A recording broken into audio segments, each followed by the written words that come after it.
सन्माननीय मुख्यमंत्र्यांच्या संदर्भात सन्माननीय नारायणराव राणेजींनी जे काही वक्तव्य केलं त्यातनं एक मोठा वाद उभा राहिला आहे। खरं तर माझं मत असं आहे की बोलण्याच्या भरात कदाचित राणेसाहेब ते वाक्य बोलले असतील, पण तसं वाक्य वापरण्याचं त्यांच्या मनात असेल असं मला वाटत नाही। तथापि मुख्यमंत्री पद हे एक महत्त्वाचं पद आहे आणि त्यामुळे त्या पदाबद्दल बोलत असताना किंवा त्या पदावरच्या व्यक्तीबद्दल बोलत असताना संयम बाळगणं हे आवश्यक आहे असं आमचं मत आहे। वस्तुतः महाराष्ट्राचे मुख्यमंत्री स्वातंत्र्याचा अमृत महोत्सव विसरतात, यामुळे एखाद वेळेस कोणाच्या मनामध्ये संताप तयार होऊ शकतो, पण तो वेगळ्या पद्धतीनं निषेध करून व्यक्त केला जाऊ शकतो। हे सांगत असताना त्याच्यावर ज्या प्रकारे सरकार कारवाई करत आहे त्याचं बिलकुल समर्थन केलं जाऊ शकत नाही। म्हणजे एखाद्याने वासरू मारलं म्हणून आम्ही गाय मारू, अशा प्रकारे जर सरकार वागत असेल तर एक गोष्ट अतिशय स्पष्टपणे या ठिकाणी मी सांगतो, भारतीय जनता पक्ष राणे साहेबांच्या त्या वक्तव्याच्या पाठीशी नसेल, पण भारतीय जनता पक्ष पूर्णपणे नारायणराव राणे यांच्या पाठीशी उभा राहील आणि राहतोय। खरं म्हणजे ज्या प्रकारे पोलिसांचा ची कारवाई करण्यात आली आहे, मला कधी कधी आश्चर्य वाटतं। शर्जील उस्मानी महाराष्ट्रात येतो, भारत मातेला शिव्या देतो, हिंदूंना खुनी म्हणतो, त्याच्यावर कारवाई करायची हिंमत नाही तुमची। त्याच्यावर कारवाई करताना शेपट्या टाकता आणि या ठिकाणी मात्र अख्खं पोलीस फोर्स नारायणराव राणेंना पकडण्याकरता आता नाशिकहून निघालाय, मग दुसरं पुण्याहून निघालाय।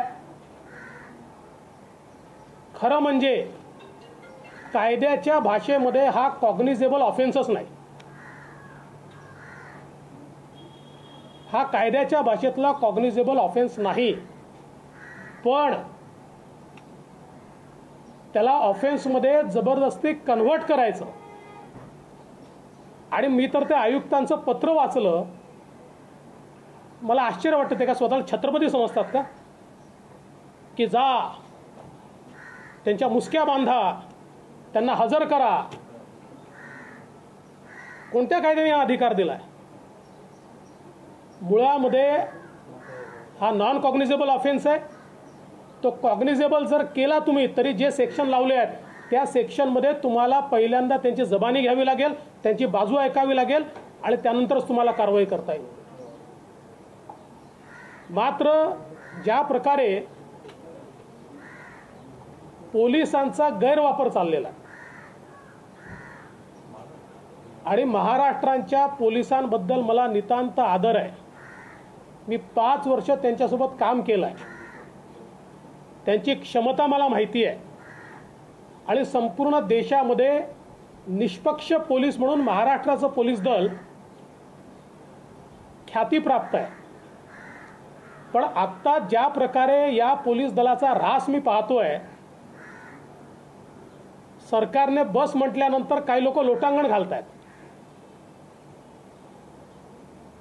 कायदा जिथे योग्य असेल तिथे कारवाई केलीच पाहिजे, पण केवळ सरकारला खुश करण्याकरता पोलीस दल जर कारवाई करायला लागलं तर मला असं वाटतं की महाराष्ट्राची प्रतिमा ही तशी राहणार नाही. आधीच या सरकारच्या काळात जी वसुली कांड झाली आहे त्या वसुली कांडांमुळे महाराष्ट्रातल्या प्रामाणिक पोलिसांवर देखील देशातल्या इतर पोलीस दलाचा किंवा लोकांचा ची जी नजर आहे ती नजर बदललेली आहे. आणि अशा परिस्थितीत ज्या प्रकारे पोलिसांचा वापर हे सरकार करत आहे, मला असं वाटतं की अलीकडच्या काळामध्ये पोलीस जीवी सरकार झालंय. प्रत्येक वेळी उच्च न्यायालयातनं चपराक पडते. अगदी अर्णवपासनं कंगनापासनं तर काल परवाच्या विविध विषयांपर्यंत प्रत्येक वेळी झालेल्या कारवाईला सर्वोच्च न्यायालयाने चपराक दिल्यानंतर देखील पोलिसांना आपला बदला घेण्याचं उपकरण तयार करायचं हे जे काही या सरकारमध्ये चाललेलं आहे ते योग्य नाही आहे. आणि पोलिसांनाही मी एवढंच सल्ला देऊ इच्छितो, मी काही धमकी बिमकी देत नाही, सल्ला देतो. आणि एवढाच माझा सल्ला आहे की कायद्याने काम करा. बेकायदेशीर काम करणारे पोलीसवाले आत्ता कुठे आहेत हे मी सांगण्याची आवश्यकता नाही. त्यामुळे पोलिसांनी कायद्याने काम केलं पाहिजे. एकाच ऑफेन्सवर 3-3 ठिकाणी ऑफेन्स रजिस्टर केले जातात, 3-3 टीम त्या ठिकाणी जातात, नॉन कॉग्निजेबल ऑफेन्सला कॉग्निजेबल केलं जातं. जरा दाखवा ना शर्जील उस्मानी करता ही ताकद. आणि यामध्ये मी पुन्हा सांगतो, राणे साहेबांच्या वक्तव्याचं आम्ही समर्थन करणार नाही, पण ज्या प्रकारे सरकार बेकायदेशीरपणे पोलिसांचा गैरवापर करते आहे, संपूर्ण भाजप राणे साहेबांच्या पाठीशी उभं राहणार. आणि मला आश्चर्य वाटतं, सत्ता पक्षाचे शिवसेनेचे लोक दगडफेक करतायत आणि चॅनलवर इंटरव्ह्यू देताना सांगतात आम्हाला उद्धवजींनी सांगितलं. हा कोणता ऑफेन्स आहे बघ, याच्यावर काय कारवाई होणार आहे? आणि भारतीय जनता पक्षाच्या कार्यालयावर जर कोणी हल्ला केला तर खबरदार, ते सहन नाही होणार, ते सहन केलं जाणार नाही. आम्ही हिंसा करत नाही, आम्ही राडेबाज नाही, आम्ही राडा करत नाही. पण आमच्या कार्यालयावर वगैरे जर कोणी चालून आलं ना,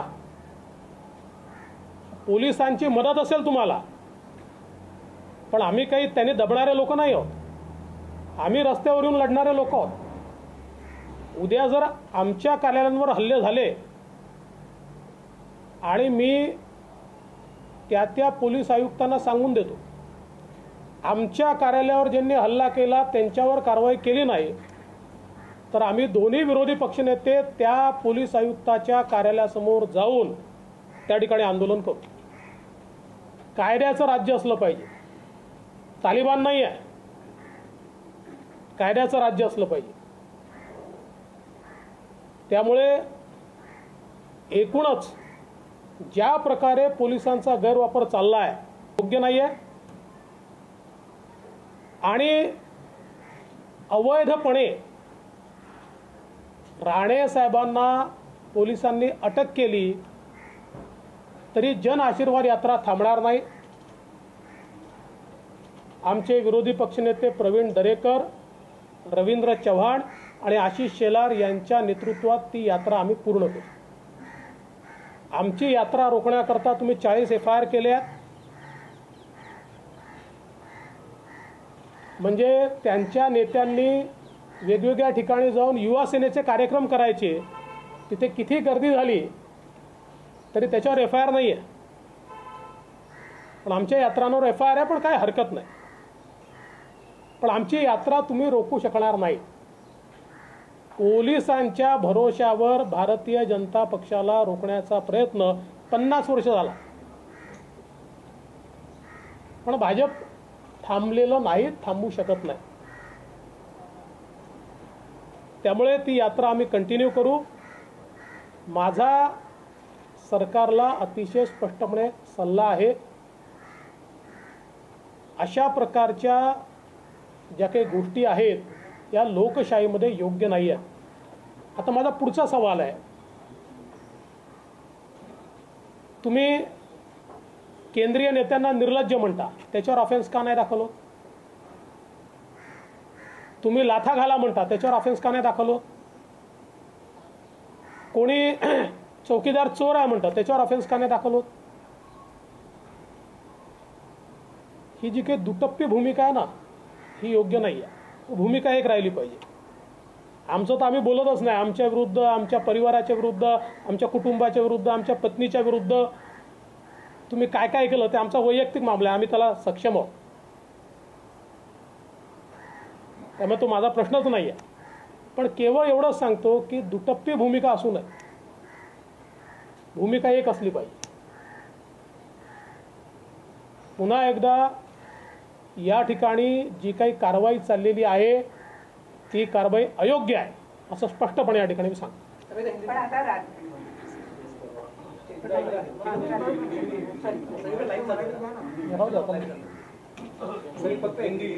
जरा खुर्ची बदलतो, कम्फर्टेबल आहे.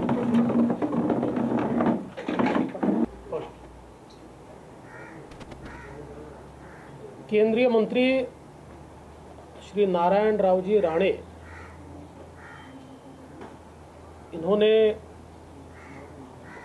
मुख्यमंत्री जी के बारे में जो टिप्पणी की,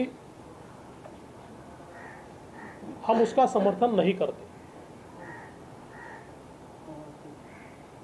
मुख्यमंत्री जी को भारत की स्वतंत्रता का अमृत महोत्सवी वर्ष याद नहीं रहा, इसके लिए किसी व्यक्ति को गुस्सा आ सकता है, वो स्वाभाविक भी है. किंतु उस गुस्से को व्यक्त करने के अपने तरीके होते हैं, उन तरीकों से ही उसको व्यक्त किया जाना चाहिए. किंतु इस वक्तव्य के बाद जिस प्रकार से पुलिस का राज चलाने का प्रयास सरकार की ओर से किया जा रहा है, मैं स्पष्ट रूप से कहता हूं कि भारतीय जनता पार्टी वक्तव्य का समर्थन नहीं करेगी, पर व्यक्ति का समर्थन पूरे तरीके से करेगी.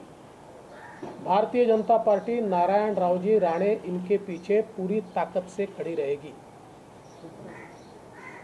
मुझे आश्चर्य लगता है, शर्जिल उस्मानी नाम का एक व्यक्ति महाराष्ट्र में आकर भारत माता को गाली देता है, हिंदुओं को गाली देता है, और महाराष्ट्र की पुलिस अव्वल तो उसके खिलाफ FIR भी नहीं करती, उसके ऊपर कोई कार्रवाई नहीं करती. लेकिन केंद्रीय मंत्री नारायण राणे जी के वक्तव्य के बाद दो जगह FIR दाखिल होते हैं, टीम निकलती है, और सबसे बड़ी बात तो यह है कि पुलिस कमिश्नर आदेश देते हैं कि इनको पकड़ा जाए, कोर्ट के सामने हाजिर किया जाए.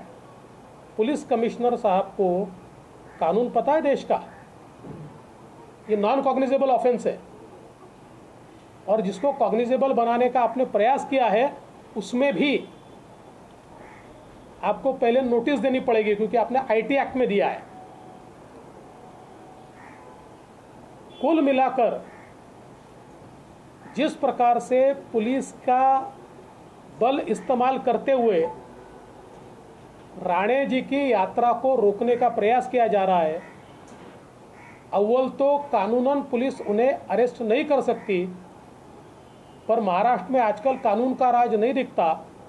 गैर कानूनी ढंग से अगर उन्हें अरेस्ट किया गया तब भी जन आशीर्वाद यात्रा चलेगी.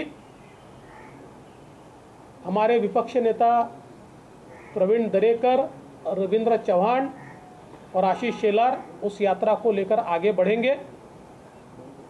लेकिन पुलिस का इस प्रकार से उपयोग करना, ये सरकार एक प्रकार से पुलिस जीवी सरकार है, इस प्रकार का आज चित्र हमको दिखाई पड़ता है। और ये सारी कार्रवाई जो गैर कानूनी कार्रवाई चल रही है, इस गैर कानूनी कार्रवाई का हम निषेध करते हैं। मैं चेतावनी देना चाहता हूं, भारतीय जनता पार्टी के कार्यालय पर पुलिस के संरक्षण में कुछ लोग पथराव करने की कोशिश कर रहे हैं, इसको सहन नहीं किया जाएगा, इसकी रिएक्शन आएगी। हम कानून हाथ में लेते नहीं है, हम रास्ते पर आकर राड़ा करने वाले लोग नहीं है। किंतु अगर हमारे कार्यालयों को टारगेट किया जाएगा और पुलिस देखती रहेगी तो हमारे कार्यालयों को संरक्षण देने के लिए हम सक्षम है। कुल मिलाकर जिस प्रकार की भूमिका पुलिस की दिखती है और जिस प्रकार से पुलिस का दुरुपयोग आज महाराष्ट्र में चल रहा है, मुझे लगता है कि एक प्रकार से महाराष्ट्र में कानून का राज अभी नहीं रहा है। सर, पण ज्या पद्धतीने आज मुंबईत असेल किंवा ठिकठिकाणी ज्या पद्धतीने राडे होत आहेत, त्याच्या या राड्यांबद्दल कुणीही प्रतिक्रिया देताना दिसत नाही किंवा शांततेचं आवाहन करताना कुणी दिसत नाही। नाही, राडे करतो कोण आहे? शांततेचं आव्हान कोणी केलं पाहिजे? राडे जर शिवसैनिक करत असतील तर त्यांच्या नेत्यांनी शांततेचं आव्हान केलं पाहिजे, आणि ते तर मुख्यमंत्री आहेत। पहिली जबाबदारी त्यांची आहे, दुसऱ्या कोणाची जबाबदारी आहे? मी भारतीय जनता पक्षाच्या कार्यकर्त्यांना सांगतो, भारतीय जनता पक्षाच्या कार्यकर्त्यांनी संयम ठेवावा, कुठेही त्यांनी प्रवोक होऊ नये। हा एवढं निश्चित आहे, आपल्या कार्यालयावर जर कोणी चालून येत असेल आणि पोलीस संरक्षणात चालून येत असेल तर आपल्या कार्यालयाचं संरक्षण करणं हे आपलं कर्तव्य आहे। तेवढ्यापुरतं आपण संरक्षण केलं पाहिजे, बाकी भारतीय जनता पक्षाने शांतता पाळावी। पण महाराष्ट्रात या क्षणाला इतरही जन आशीर्वाद यात्रा चालू आहेत, म्हणजे दानवेंची सुरू आहे, त्याच्या आधी भारती पवारांची सुरू होती, इतर कुठल्याही जन आशीर्वाद वाद होत नाही, इतके वाद राणेंच्याच जन आशीर्वाद यात्रेवर होताना दिसतात का? तर याचं उत्तर तुम्हीच दिलं पाहिजे। नाही, पण त्यांच्याकडनं वारंवार वादग्रस्त वक्तव्य येत आहेत किंवा असं आहे, मी एक प्रश्न विचारतो की समजा महाराष्ट्राच्या मुख्यमंत्र्यांनी लाथामारा म्हटलं तर तो ठाकरी बाणा, आणि इतर दुसऱ्या कोणी काही म्हटलं तर यांची जीभ घसरली, ही दुटप्पी भूमिका सोडली पाहिजे। मी पुन्हा सांगतो, त्या वक्तव्याचं समर्थन होत नाही, पण तुम्ही दुटप्पी भूमिका सोडली पाहिजे। राष्ट्रवादीकडे ग्रह खाता आहे, ज्या पद्धतीनं पुण्यात तोडफोड होते, नाशिकमध्ये तोडफोड होते, आणि मागच्या काही काळांमध्ये कोरोनाची कारणं दिली होती, आंदोलन करू नका, काही ह्या गोष्टी करू नका, या सगळ्याकडे कसं बघताय? कारण राष्ट्रवादी असेल किंवा जे आहेत ठोसपणे कोणी भूमिका घेताना दिसत नाही। स्टेट स्पॉन्सर्ड आहे ना ही जी काही तोडफोड चाललेली आहे, बंगालमध्ये आणि महाराष्ट्रात आता काय फरक राहिला मला सांगा? बंगालमध्ये पोस्ट पोल व्हायलन्स असा स्टेट स्पॉन्सर्ड होता, आणि त्याच्यावर आपल्याला माहिती आहे आता उच्च न्यायालयाने SIT तयार केली आणि त्यातल्या काही केसेस CBIला दिल्या, कारण हे लक्षात आलं की हा स्टेट स्पॉन्सर्ड आहे, इथले पोलीस काही करणार नाही आहे। महाराष्ट्रात ही वेळ कृपया येऊ देऊ नका। महाराष्ट्र पोलिसांचा दर्जा मोठा आहे, देशामध्ये त्यांना मान आहे, त्यांची मान खाली घालायला लावू नका। पण कुठेतरी मंत्री दोन्ही मंत्री अशा पद्धतीचे वक्तव्य करताना पाहायला मिळत आहेत। महाराष्ट्राची संस्कृती नाहीये, कुठेतरी राजकारणाची परिभाषा बदलते असं म्हटलं जाऊ शकतं काय? नाही, हे मला मान्य आहे की महाराष्ट्राची संस्कृती पाळली गेली पाहिजे, ती मंत्र्यांनी पाळली पाहिजे, ती मुख्यमंत्र्यांनी पाळली पाहिजे, ती केंद्रीय मंत्र्यांनी पाळली पाहिजे, ती आम्ही सगळ्यांनीच पाळली पाहिजे। म्हणून मी पुन्हा पुन्हा वारंवार सांगितलं की वक्तव्याचं समर्थन केलं जाऊ शकत नाही। जिस तरीके से राणे के घर के बाहर तक सुरक्षा होने के बाद भी शिवसैनिक पहुंचे और वहां पे लाठी चार्ज हुआ और हंगामा हुआ, उसे कैसे देखते? भैया देखिए, हिंदी में कहावत है, सैया भय कोतवाल तो डर काहे का। तो अभी सैया ही कोतवाल है ना, तो ऐसी चीजें होगी, लेकिन उससे हम तो डरने वाले लोग नहीं है। बंगाल जैसा क्या स्पॉन्सर्ड थे? देखिए, बिल्कुल जिस प्रकार की परिस्थिति दिखाई पड़ती है बंगाल में, इसी प्रकार से स्टेट स्पॉन्सर्ड घटनाएं हुई। उच्च न्यायालय ने SIT भी तैयार की और CBI को भी तैनात किया। मैं ईश्वर से प्रार्थना करता हूँ कि महाराष्ट्र में बंगाल जैसी स्थिति न आए और इसकी जिम्मेदारी सरकार की है।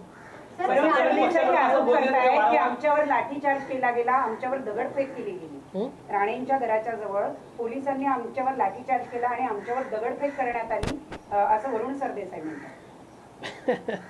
असं आहे, खरं म्हणजे नौटंकी काय असते हे आज आम्हाला पाहायला मिळत आहे। सगळं ठरवून चाललेलं आहे, तू मार मी रडतो अशा प्रकारची अवस्था आहे। सर कुठेतरी असं म्हणतायत की नारायण राणेंची केंद्रीय मंत्रीपदी निवड ही भाजपची कुठेतरी चूक ठरते, मग ती नरेंद्र मोदी असतील किंवा स्वतः देवेंद्र फडणवीस असतील, त्यांनी यावर खरंच विचार करायला हवा। मला असं वाटतं की हे सरकार सत्तेत येणं ही महाराष्ट्राची कुठेतरी चूक दिसते। सुमित सांगताय नॉन कॉम्प्रेबल ऑफेन्सेस आहेत पण तरी सुद्धा अरेस्ट होऊ शकतं, कुठल्या बेस होत आहे? कारण तुम्हाला सुद्धा कायद्याची याची माहिती आहे। कुठल्याही कायदे तज्ज्ञाला विचारलं तर या नॉन कॉग्निजेबल ऑफेन्स आहे आणि तो कॉग्निजेबल केला, आता केला आहे त्यांनी, नियमाच्या बाहेर जाऊन केला आहे, तरीही त्यांना नियमाने पहिले नोटीस द्यावी लागेल, त्याशिवाय ही कारवाई करता येत नाही।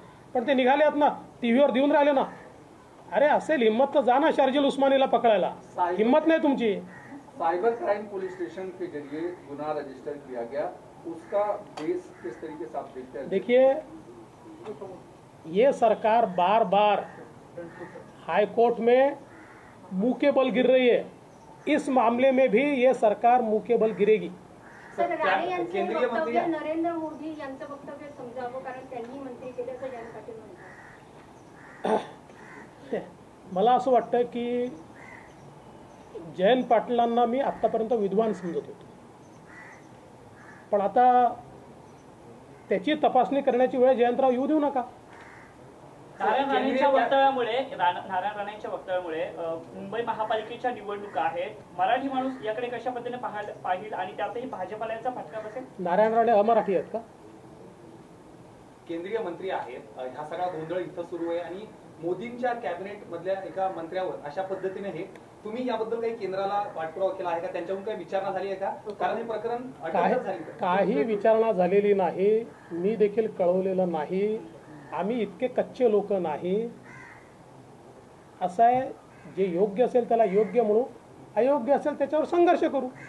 जी जनआशीर्वाद यात्रा निघाली होती त्याचा मूळ फोकस होता की मोदी सरकारने केलेली कामं लोकांपर्यंत पोहोचवण्याची, आता हा फोकस कुठेतरी शिफ्ट झाला असं वाटतंय का? फोकस शिफ्ट होत नाही। काय असतं की पॉझिटिव्ह न्यूज ही न्यूज नसते, निगेटिव्ह न्यूज ती न्यूज असते, त्यामुळे त्याच्याकडे जास्त लक्ष दिलं जातं। बाकी त्याचा फोकस तोच राहणार है, कालही फोकस तोच होता, आजही फोकस तोच है। सर, राणे जी के वक्तव्य के कारण क्या भाजपा को आगामी बीएमसी चुनावों में नुकसान होगा? क्या वो बैकफायर करेगा उनका स्टेटमेंट जो भी है? अरे भाई, नुकसान होगा इस बात से, और शिवसेना और कांग्रेस और राष्ट्रवादी कांग्रेस को होगा कि महाराष्ट्र में शर्जील उस्मानी आकर हिंदुओं को गाली देता है और उसको संरक्षण वो देते हैं, उसकी रक्षा वो करते हैं, इसका नुकसान उनको होगा।